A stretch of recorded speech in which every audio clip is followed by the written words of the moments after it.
Good morning, I'm currently in Puno and today we're going to the floating villages. We're gonna do a half-day tour because I think that's pretty much enough. Very excited because apparently made out of like straw and stuff, they make these floating villages where they live.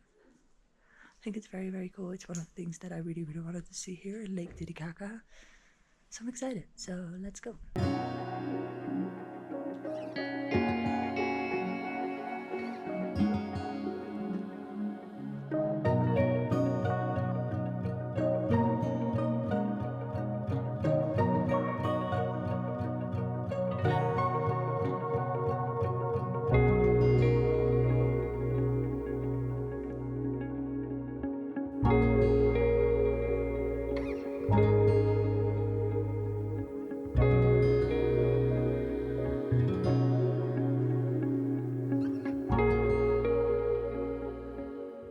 We've made it back from the lake. The tour itself was pretty nice, as in the floating villages were really cool to see.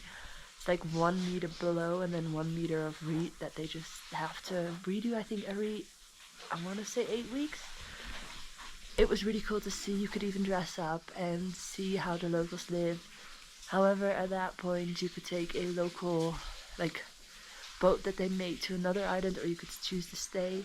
If you wanted to do the boat, you had to pay extra. Now neither of us were very interested, and there were other people who weren't really interested. We said, oh no thank you, like we'll stay here and just take the regular boat to the second island that we were going to. The people there were very pushy. They were like, oh go, come on the boat.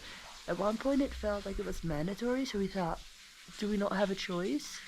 You have to pay them, you can buy souvenirs and stuff, and I get that they want to make money, but if people say no twice, like, just leave it be.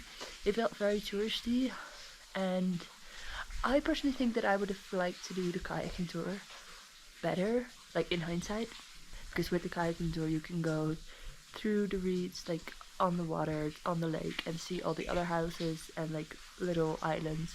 It's very interesting to see how they're made, but I think we paid $10 for this tour. It's very cool to see, but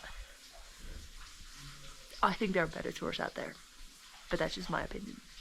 I still think it's very cool that they live there.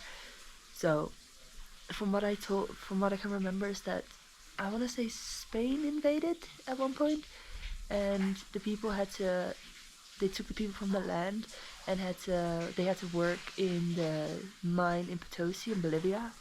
Now, these people decided to build boats and build houses on their boats, which is like the local boats that you can still see, like as for tourists. And they used to live on there with the family, like a kitchen and like where you sleep and stuff. And then they started making islands out of the reeds and stuff, and they just live there. They've got a school there, they've got a medical center where once a week someone from the mainland will come. It's very much a community. It's very cool to see, very interesting, and I'm happy I went, but I would maybe do some research into what tour is best. But yeah, that was today. Tomorrow we are heading to Cusco.